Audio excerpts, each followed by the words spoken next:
Hey everyone. So I'm going to do a full-length video from start to finish, to start to finish piercing. This is just a form that I threw and trimmed. I did a little short one on Instagram, but I figured I had a lot of questions and people wondering about things. So things to think about when you're setting up to do piercing. So I want this to be leather hard and not soft at all. I'm also putting it on a bat on top of my banding wheel because this is a little bit tight as how it would fit on the banding wheel head. And so I just want to give myself a little bit of extra space. And it's not really super important that it is centered at all. It's just kind of like I want it right in there. I'm not using the centering mechanism quite as much. Again, mostly what I'm going to use in this demo are these four things. So a little MKM decoration wheel, a ruler, needle tool, and then a scalpel. So I got some questions about the scalpel. So this is just, I find these at clay stores, clay supply stores. It is made in Korea. It's number 3 at the end. They're kind of difficult to find. I got a stockpile of them when I saw that they started replacing them with this sort of white version that had a blade that wasn't quite as fixed in here. What I love about these little knives is that they are the blade is very narrow, so the thickness of the blade is thin, and then the width this way is really quite thin. So if I'll hold it up a little bit closer, you can sort of see. And it stays sharp enough for what I do work with it, but it displaces the clay very little. So like I don't use an X-Acto blade. Those blades are really quite thick, and so if you can find a scalpel that's fixed blade like this, it's a really nice tool in the studio. I wish I had them for sale, but I don't. But keep an eye out whenever you go to a clay store or even surgical supply. What you want to make sure, so what they do sell these days are the ones that are kind of, there's a little notch holding it in place and you can see the blade exposed. I mean, because in theory, these are meant to be surgical tools that then are disposable. You throw them out. The problem with the way that it's, the ones that are available now is that it's in place, but it's meant for like 3 cuts. It's not meant for this sort of rigorous cutting that I do on the clay. And so that blade gets really loose and becomes a little more dangerous, and then I don't have the control. So try to find something with a fixed blade or find an X-Acto that you can get the thin blades for. So just an FYI about this magical little tool, okay? Okay, so I'm just gonna really quick grid this out with my little MKM tool. And so what's kind of like, funny about this little tool is I just kind of lay it on top in the foot, and then I eyeball on the outside how many marks I want to make. So on this guy, it's a little smaller. I'm just going to make 10 marks because I will most likely divide those 10 marks again, so then I'll have 20. On some of the bigger ones, I will like do 12 and then divide it by 3, and I kind of will do whatever I'm kind of interested in. And these, they all kind of work out a little bit differently. I'm not overly I don't plan out what I'm going to do. I do try to do each one kind of different. Just really quickly, you can kind of see the numbers there, and how it divides up, does a color and then a number. But really handy tool. They come in a 2-pack, odd and even set, okay? And I'm just going to go ahead and I just eyeball in the middle. So some people really get into this, and it's their happy place to get out their laser tool and divide these so that they have a straight line going down, and it's not that important to me. I mentioned in the short video that it's kind of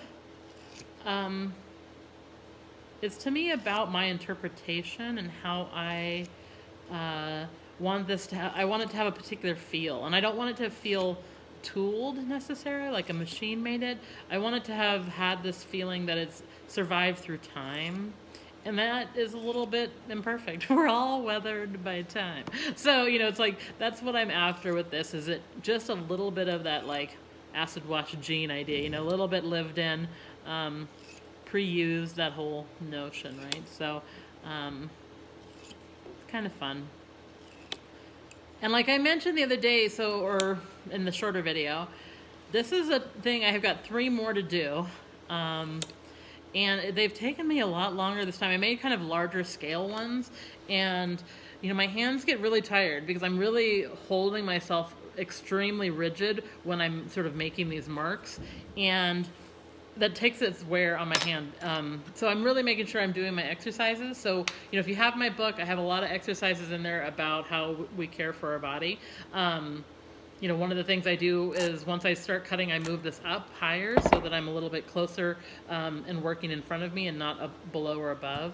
But I'm also going to stretch my hands out and make sure that, you know, I'm not overdoing it. And as much as I want to sometimes crank through, what happens is I get tired and then I make more mistakes. So in the long run, it's better if I just call it a day after 5 or 6 and I'm like, okay, tomorrow I'll finish up the rest. And I think that's really important to know where your threshold is and act accordingly. As much as we don't want to sometimes, I find I can come at my work a little bit more fresh and a little bit more happy if I make some better choices with how my body's feeling, and if I took a walk or if I'm drinking my water. You know, it's like I always get dehydrated in the studio, so I really want to make sure that I am taking care of myself while I'm here and not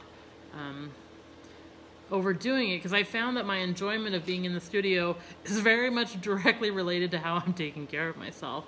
And I know there's sometimes I really have to push, but I have been really working on making sure that I am doing all the things that are really important for self-care, because I do believe this is supposed to be fun and enjoyable and something that is brings joy to my life. And so while it also is how I make my living, I am also, this is like a creative process. I can't really push in this way that if it's really miserable, it's really hard to be here. And like you can see, it's cold where I'm at, and like I've got a heater and everything, but it's not, that coldness takes its toll. Working with cold clay, like that kind of stuff it's a little much sometimes. So for me, a 4 to 6 hour day in the studio is kind of what I can manage, and the rest is dealing with, you know, emails and taking care of business otherwise. So I just gridded out the bottom here, you can see. So back to the pot. One of the things I like to do is I make my marks, and on these forms especially, I cut in between my marks. So I'm not cutting on the lines. I have certain forms like garlic boxes where I actually cut on the lines, but this one I would have to make so many more lines to be able to cut on the lines. So I cut in between the spaces that I'm making. So really quick, I'm just gonna cut out the foot here, and again, I just work in one direction. So I'm doing all of my vertical cuts. Here, let me see if I can hold it and show you at the same time. Okay, there we go. So I'm just going to cut these sort of vertical cuts. And what I found is I have a little bit more stability, actually, when I'm holding the pot too, but let's see if I can set you up so you can see. Okay, there we go. What I like to do is be able to hold the pot, and then, because it is on a banding wheel, so it will spin. And so I'm a little more fluid with my my movements, and I can just sort of, I pierce the pot, I dig in and I drag, and I'm trying to really make sure that I have nice, even consistency with the piece that is being left behind, right? I want an opening, but I definitely don't want a teeny tiny little piece that's gonna break under use or even in the drying process.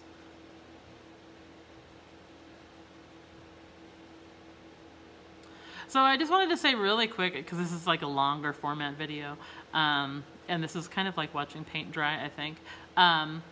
But if you are interested in taking classes with me, I have a couple workshops that I'm offering here in Helena, Montana. They're on my website, sunshinecobb.com, under workshops, and they're in May and September. So they're 2 workshops that are 4 days. You can sign up for the spring or the fall. It's very limited this year. I'm really trying to cut back on my teaching. It's part of the reason I'm doing the videos. I've just been traveling too much, and it's been taking too much of a toll. on me. So really I want you to come to me, see what my studio process is like, be able to see my ceramic collection, all sorts of fun things. So I'm really hoping there'll be kind of limited enrollment. There's only a spot for 10 people in each workshop. But it should be a lot of fun. So if you're interested, please check it out. Space is limited, like I said, and they're filling up. So, but I wanted to offer that to all the folks that have been watching my videos. If you are interested in working with me, then now's your chance. I also have an events page where I'm going to a few places this year on for a 2-day workshop. And those are limited hands-on. We won't really be able to work through a lot of processes. We normally focus on small objects like cups. But the 4-day workshop is long enough for us to really work on some fun things. So you can see all I'm doing right now is doing the sort of, I'm always actually working this direction. So I spin the pot to make that work for myself. So I did all those verticals and now I'm doing the horizontals. And you can see what's nice about the way that this knife will fit in there. All I have to do is pop it in and push it out. And so they just sort of come out really quite simply. You can see. And that's why this blade is actually really nice. So find a smaller blade to do this kind of detailed work. One of the things I also like to see, that there have been a lot of people that have been making a lot of baskets of late. I've seen them more in popular culture and the ceramic culture anyways. One of the things to think about is this takes, you know, I say this all the time and I mean it. It takes some practice. Your first one is not going to be your best one. And even on these guys, like I have done ones where like I'll go to move it into the kiln and the whole foot ring will fall off, right? Like everything broke. So I'm really cautious with these because they take me a lot of time and I really want them to have a bit more, I want them to be really functional. So I've sort of beefed them up a smidge in my making process. And so that's just something to think about, that work on your design. Sometimes, like I remember when I first made garlic boxes, I made all these vertical holes and then they just look like jails. And I was like, oh, this is kind of strangely, contextually, it's different than, you know, making a form. So, you know, visually you think, oh, this is interesting. And then you pull it out and you're like, doesn't look great. So do lots of different, like all the bottoms of mine are different. I try new patterns. You know, if you feel like limited and you're not thinking like things are, you don't know what to make, you know, Google some image repeating patterns or look at objects that you're interested in. I think it's always really important to think about what inspires you. Okay, so really quick about dividing up the horizontal lines on this guy. So what I'm going to do is I'm going to leave a band at the bottom, which is my top of the pot. Leave a really functional working band. I don't want to cut right up to the edge. I want to give myself at least 3/4 of an inch to an inch. And then I make a line up here underneath the foot ring so that I know to stop where that little mark is, okay? So, and then I just use the banding wheel and I just make a little line impression. You can see it there. I'm not dragging the needle tip. I'm not scratching it. I'm just sort of pressing in a little bit because I'm going to try to take those marks away. And so on this guy, I'm going to make up I want 4 sections. So I'm going to divide this in half. And I don't use a ruler. I just visually kind of do it. I want it, as I said, to be obvious that it was sort of handmade and not tooled. I'm not too worried because the other thing that happens as the bowl gets wider, the pattern is going to change with that width, right? So this space to here is wider than this space, right? This is narrow because it's tighter, smaller circle. So I really just go with that and I don't worry about it too much. I think, you know, sometimes with practice too comes the idea that don't sweat the little stuff. You know, find what makes it fun and enjoyable for you to work on and really just play. Okay, boom. It's not taking quite as long as I thought. This is one of those things that when I'm working, I'm like, oh, this is taking forever. And making a video makes you realize like, oh my gosh, this is really taking a long time. Okay, so I'm just gonna set it up so you have a little better view, maybe. Sorry guys, I should invest in a little tripod, but really it's kind of what I got. So, okay. Okay, so now I have to decide what I'm going to do. And I've actually been doing this thing for the last couple pots that I'm really excited about. It's kind of a newer form. A lot of times I also like, I won't necessarily do these even. I can show you a few different kind of patterns. I've got everything under plastic right now. So, but you can kind of see randomly like how different all of this is, right? I really strive to sort of play and make sure everybody is getting kind of a little bit different treatment. But I also making sure that these guys are drying really slow. You can kind of see. So this is kind of what I'm going to do on this next one really quick. Kind of new for me, but also it's just a nice way to break up the patterns. Oh, that guy's drying. So, you know, one of the things to think about with these is how you're drying them.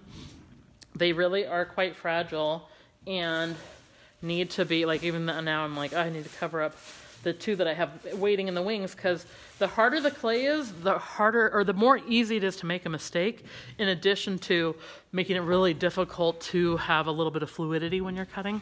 Okay, so back to this. So thinking about drying, like those guys are all under plastic. They'll probably stay under plastic until they're mostly dry. And then I will transport them all to the kiln and let them dry in there probably. Okay, so I'm just doing all my vertical right now. You can kind of see. This is the part that takes the longest because it's kind of, you really have to be slow and steady. Make sure you've pierced the whole wall and then drag it down, and you're stopping, like for me, I'm stopping inside my little boxes here.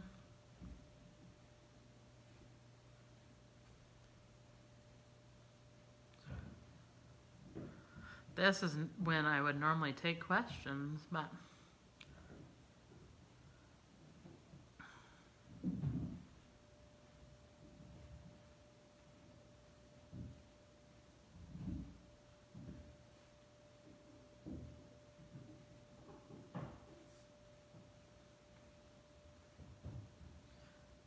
so let me think. I think this is one of those things when people watch professionals, I'll call this that, work on something.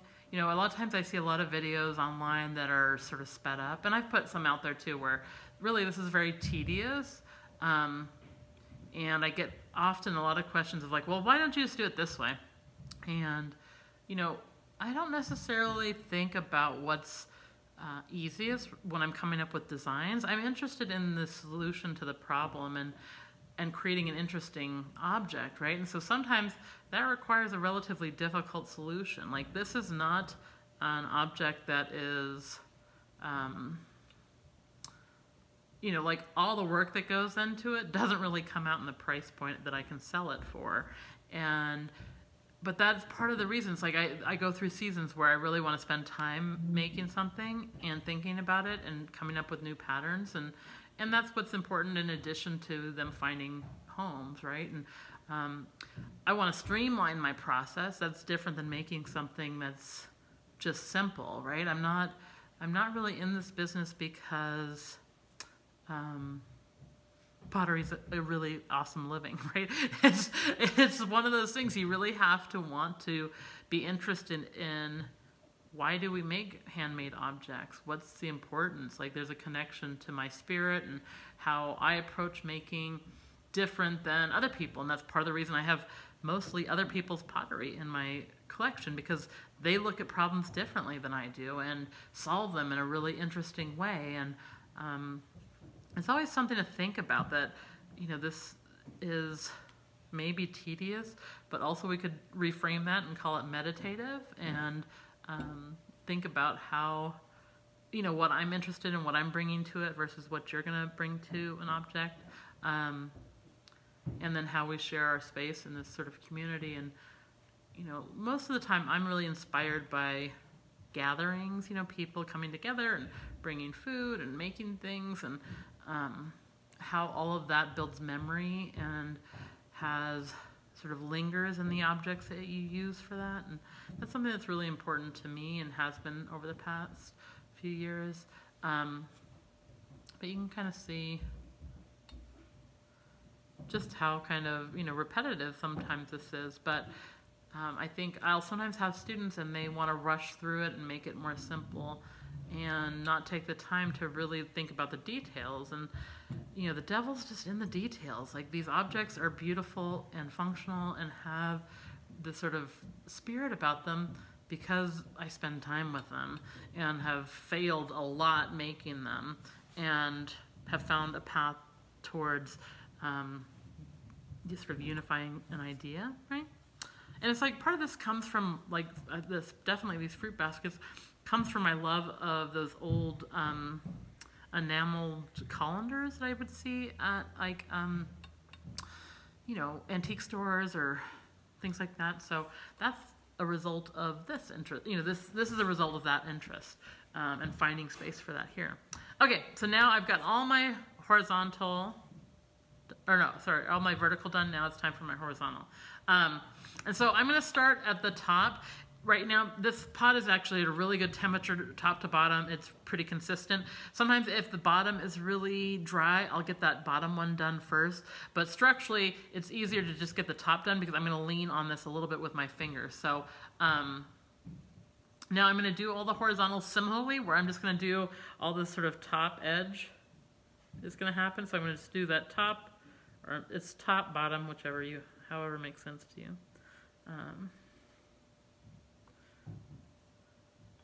And so, you know, one of the things to think about when you're cutting is that you don't want to overshoot your marks, right? So that's kind of like this pre-crack idea that if I'm cutting into like this area, I want to be really careful so you can kind of see my tines. I don't want to cut all the way into this thing that I'm leaving behind, because if I cut into it, it means I've almost pre-cracked it. So I want to just make sure that I'm going from my where I've cut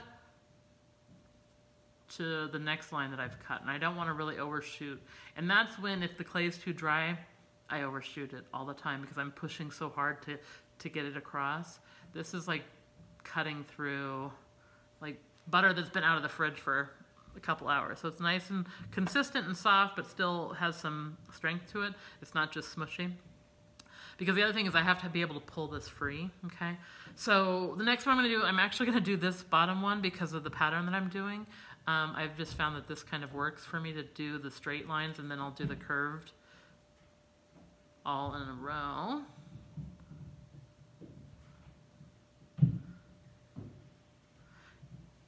And so I can't say enough about this process right here where I'm just cutting one direction over and over again.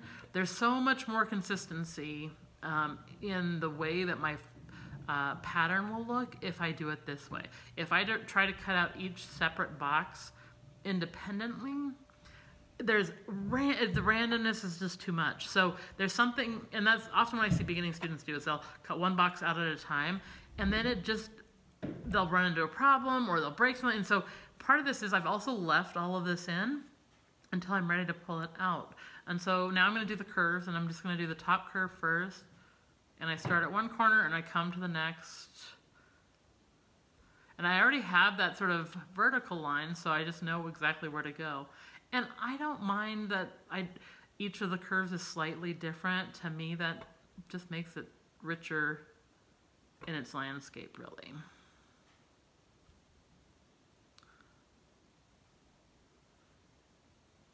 So we had snow here last night, just a crazy little dusting, like a couple inches. Winter here has been such a weird winter. We had like a winter squall the other night. It was crazy. Thunder, lightning, hail. I was just like, what is happening? It has not been a really big wintry, like snowy winter here. But that's okay. So long as we keep getting some moisture, that's the point. Okay, so you can kind of see what I've been doing. And so now I'm going to do kind of this other scoop, so it's more of an upside down, completing a circle kind of idea. And I can't say this enough, practice, practice, practice. Draw out your patterns if it's something that you really, you know, like I really went for this pattern in a way that I was like, oh, we'll see how it goes. And it could have turned out horribly, but you know, sometimes it just is like, well, I have to sometimes see it three-dimensionally to see if it works, and that's just the way that goes. If I was really more 2D, you know, I can look at patterns, but sometimes translating those 2D patterns onto a three-dimensional curved object can be nearly impossible. And so, you know, start simple and then work your way to the more complicated. It's funny because I get really into these where my first ones are really simple, like just getting my skills back, and I'll just make boxes or lines or whatever. And then as I get further into the process and more tired, I'm like, okay, I'm gonna make them as complicated as possible. And it takes me, you know, 45 minutes to do one. I'm just like, that is crazy sunshine. Okay, so now again, I'm just gonna do the the horizontal lines across this guy down.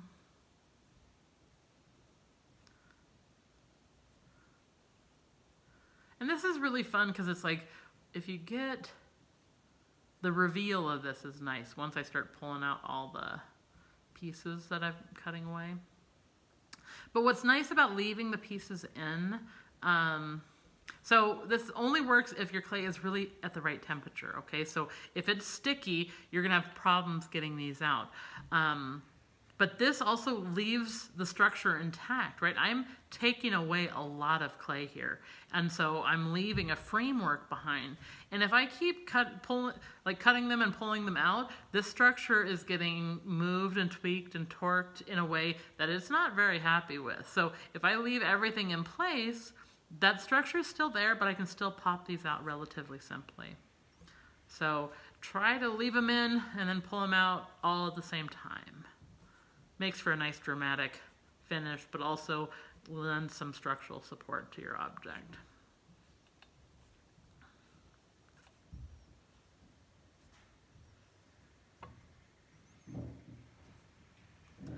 And so if you are all still with me, congratulations.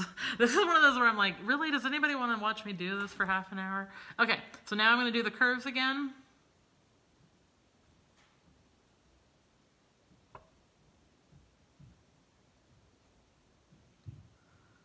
I think it's also like, it takes really some focus on my part to make sure that I am, like, this curve is kind of a pain. When you're first starting out, do squares or do a pattern that has corners. It's like a little bit easier. Or even, so I do this too with, I call these fruit baskets, and then I have fruit bowls. And so the fruit bowls are drill patterns. Like I use the drill bits to create holes in the object, which is a little bit different. And maybe that'll be my next batch of fruit basket or fruit bowls. But okay, and now bottom ones.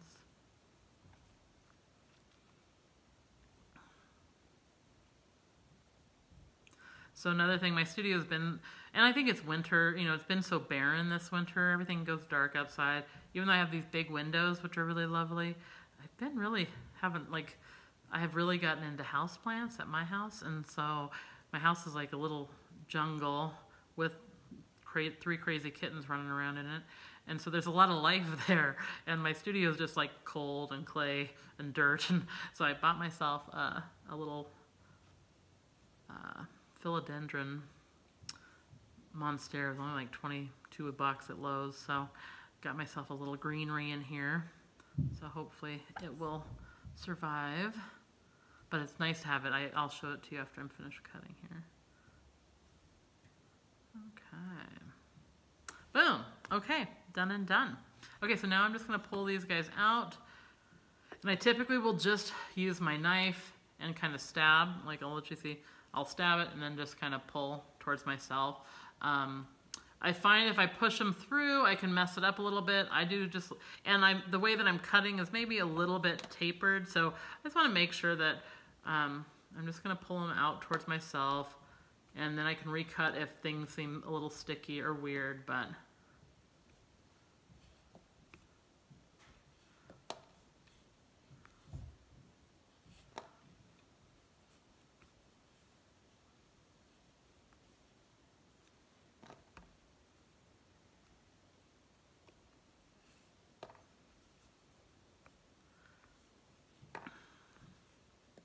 But you can see how the reveal is so nice, right? It's kind of so satisfying to be able to pull all these out. There's a nice rigidity to the clay. This is also, I create a tremendous amount of waste. You know, hand building for me is such a, I conserve a lot of clay. Like, I don't really waste a lot. But in these objects, a lot of my thrown objects, there's all this trimming waste in addition to this. But what's nice is I just let these dry out completely, and then I can add some water and blunge them up, and it's just, like, I don't have to add anything to it because it's not watered down with throwing, you know, throwing waste or anything like that. So that makes it really easy duty to reclaim it. And if I've, you know, most of you don't know me, but I hate reclaiming clay. It's like my least favorite thing to do in the world. And so I try to just do like a 5-gallon bucket at a time if I am doing it.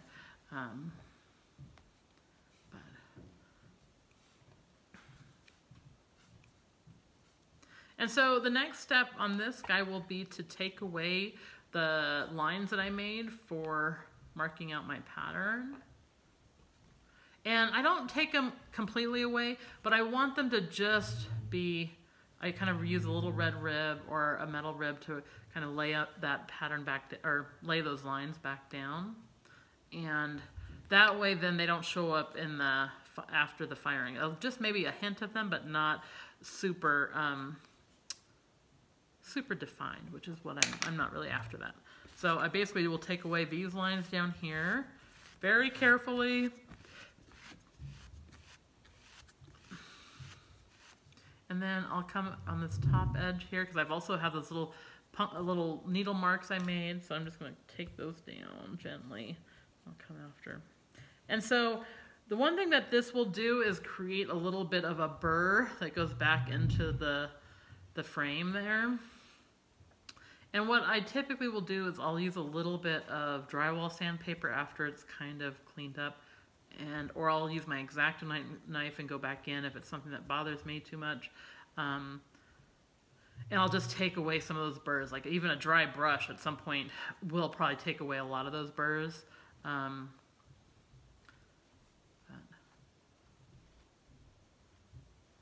And then really, I just will let it set. Like I'm going to put it under plastic and let it dry up.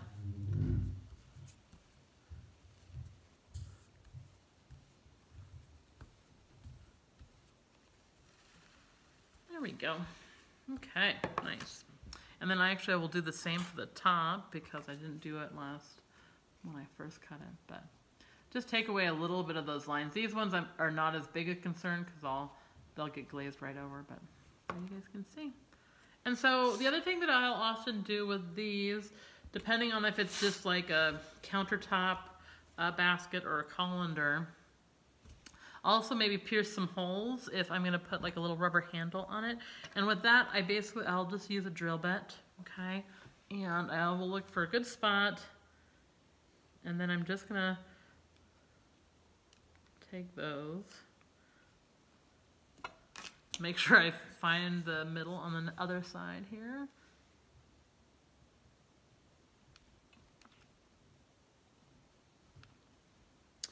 So then this guy gets put under plastic. You can kind of see. So thanks for watching again, and make sure and subscribe. I've been trying to do at least a video a week. Last week kind of was an off week, but during my heavy making cycle, this is sort of a good thing for me to do. And here's my pretty new plant. It's happy, so hopefully. I always feel like I rescue them when I get one from Lowe's, so I've got some new leaves coming, which is kind of fun. But anyways, livens up the studio space. Okay, thank you all. I hope you have a wonderful day. Bye.